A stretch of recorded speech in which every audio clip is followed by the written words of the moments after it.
आप देख रहे हैं स्पिरिट न्यूज़ और मैं हूं वंदना हंस। हम अक्सर आपको जम्मू कश्मीर की खबरों के साथ अवगत करवाते हैं, लेकिन साथ ही साथ हम उन मसलों को भी हाईलाइट करवाते हैं जो लोगों के मसले रहते हैं। जी हाँ, तो आज हमारे साथ बातचीत करने के लिए मौजूद हैं Jammu Kashmir government employees joint action committee के स्टेट प्रेसिडेंट बाबू हुसैन मलिक।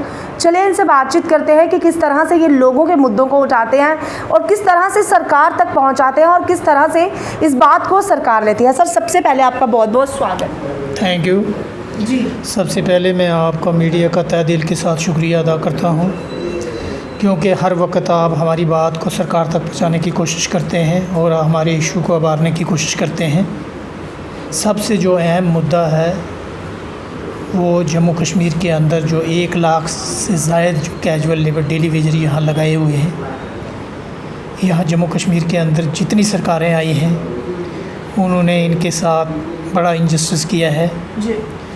94 में 70,000 डेली वेजर रेगुलाइजेशन हुए थे, तो सरकार ने उस वक़्त एक पॉलिसी बनाई थी जिनके 7 साल पूरे हुए हैं उनको रेगुलाइज की है। हालांकि उस वक़्त सरकार के पास पोस्टें भी नहीं थी, तो पोस्टें क्रिएशन भी हुई। हम ये कहना चाहते हैं कि ये जो डेली वेजर जम्मू कश्मीर के अंदर जो लगे हुए हैं, हम कहते हैं इनके लिए कोई ठोस पॉलिसी बनाई जाए।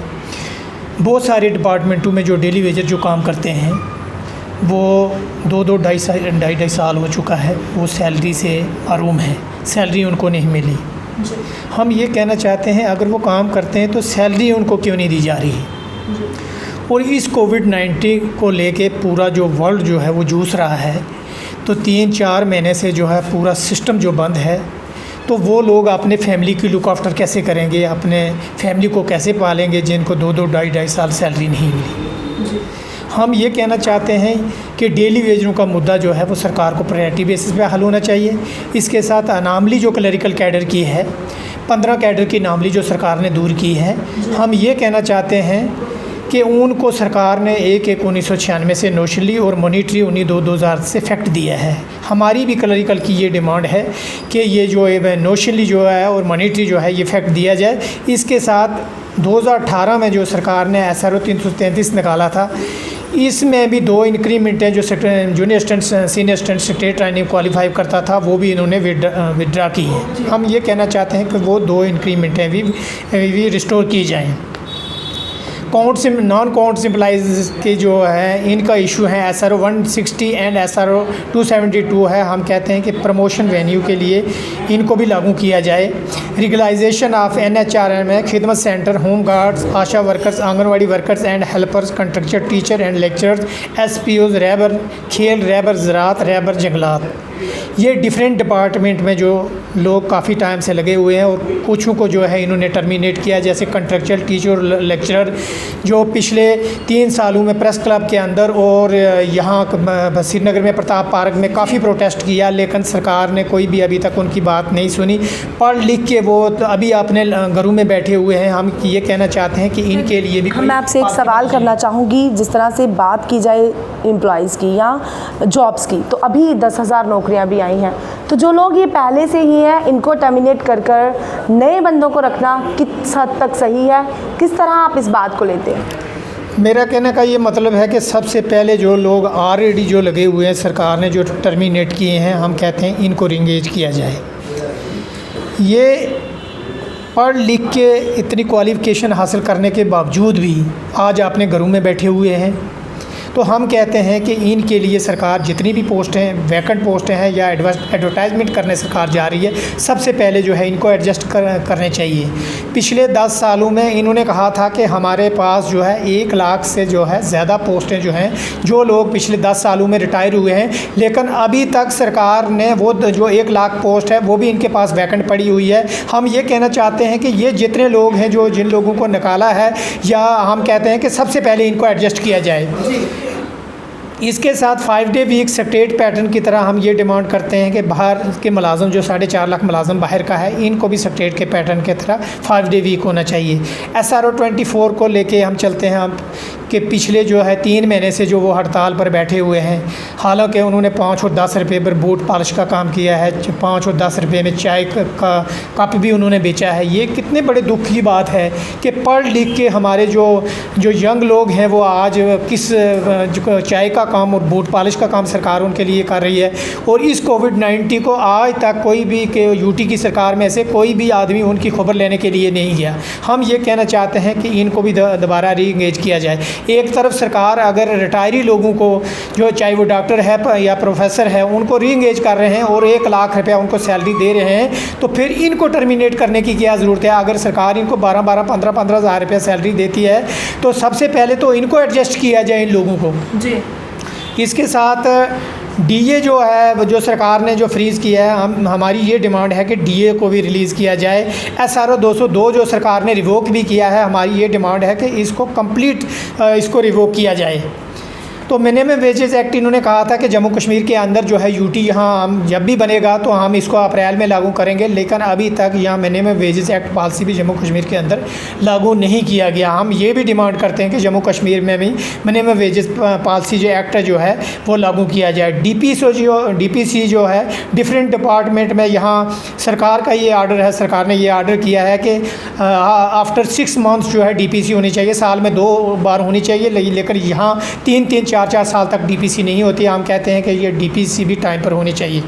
इसके साथ SRO 43 के तहत बहुत सारे केस जो हैं वो एडमिनिस्ट्रेटिव डिपार्टमेंट में GAD में जो पड़े हुए हैं काफ़ी टाइम से, 3-3, 4-4 साल से।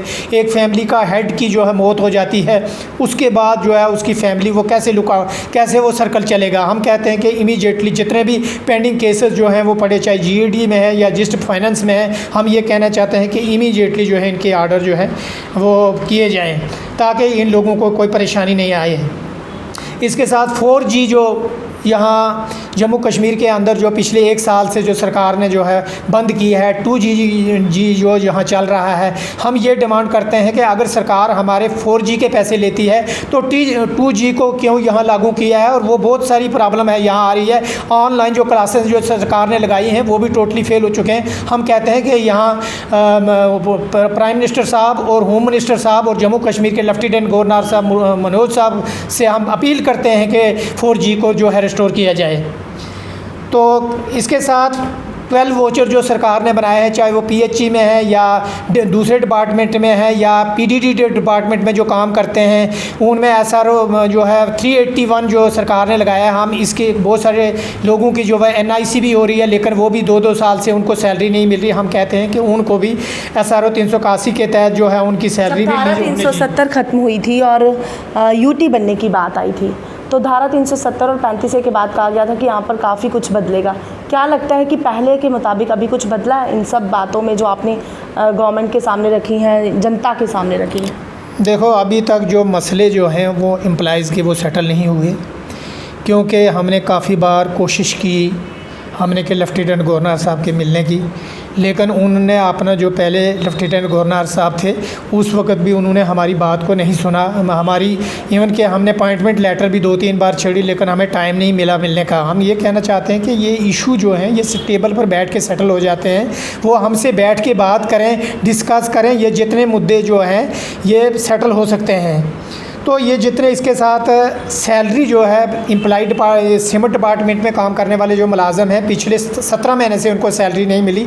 जैकफाइड में पिछले 11 महीने से उन लोगों को सैलरी नहीं मिली। हम ये कहना चाहते हैं कि इनकी सैलरी जो है ये इमीडिएटली सरकार को रिलीज़ करनी चाहिए, क्योंकि मुलाजम को कितनी परेशानी आ रही है। अगर 1 महीना सैलरी नहीं मिलेगी तो वो अपने फैमिली की कैसे लुक आफ्टर करेगा और अपने बच्चों की वो फ़ीस कैसे देगा, कपड़े परचेजिंग वो कैसे करेगा। हम ये कहना चाहते हैं कि इनको भी जो सैलरी है इमीडिएटली सरकार को रिलीज़ करने चाहिए। ये जितने मुद्दे हैं, हमने पीछे जब ईद हमने की थी उस वक्त हमने ईद भी नहीं मनाई। मैंने कहा किस चीज़ की ईद हमने करनी है, जब हमारे कैजुअल लेबर को, डेली वेजर को, हमारे परमानेंट मुलाजम चाहे सिमट में काम करने वाला मुलाजम है या जैकफाइड में पिछले 1.5 साल से उनको सैलरी नहीं मिलती, तो हमारी ईद कैसे होगी।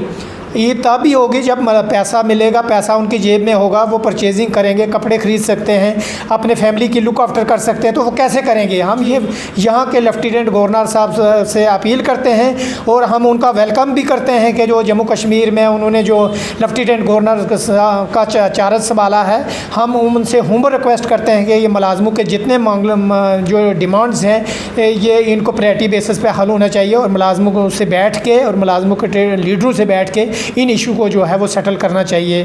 शुक्रिया। बहुत बहुत धन्यवाद। तो मैं आपको बता दूं कि इस वक्त हमारे साथ बातचीत करने के लिए मौजूद थे Jammu Kashmir government employees joint action committee के प्रेसिडेंट बाबू हुसैन मलिक, जिन्होंने बताया कि किस तरह से मुद्दे जो हैं लगातार इनके वही हैं जो पहले थे। लेकिन बात की जाए अगर धारा 370 ख़त्म होने से पहले की, तो पहले भी सेम वही कंडीशन थी और अगर आज की बात करें 1 साल हो चुका है, अब भी वही कंडीशन है। इनको लगता था कि अब जो है थोड़ा सा बदलाव ज़रूर आएगा, लोगों में ज़रूर उत्सुकता दिखाई दे रही थी कि अब जो है इनका कुछ ज़रूर बनेगा, लेकिन अभी तक कुछ नहीं बना। और अब हमारे जम्मू कश्मीर की बात की जाए तो नए लेफ्टिनेंट गवर्नर जो मनोज सिन्हा जी हैं उनका स्वागत भी करते हैं, साथ साथ उनसे अपील भी करते हैं कि अब जो है इस बार उन लोगों की ज़रूर सुनवाई करें जो लोग इस वक्त परेशान हैं, जिनको सैलरीज़ नहीं मिली हैं, उनकी सैलरीज़ भी रिलीज़ की जाए। तो आप ऐसे ही अपडेट के लिए जुड़े रहिए स्प्रिट न्यूज़ के साथ। वंदना, स्प्रिट न्यूज़ जम्मू। नमस्कार।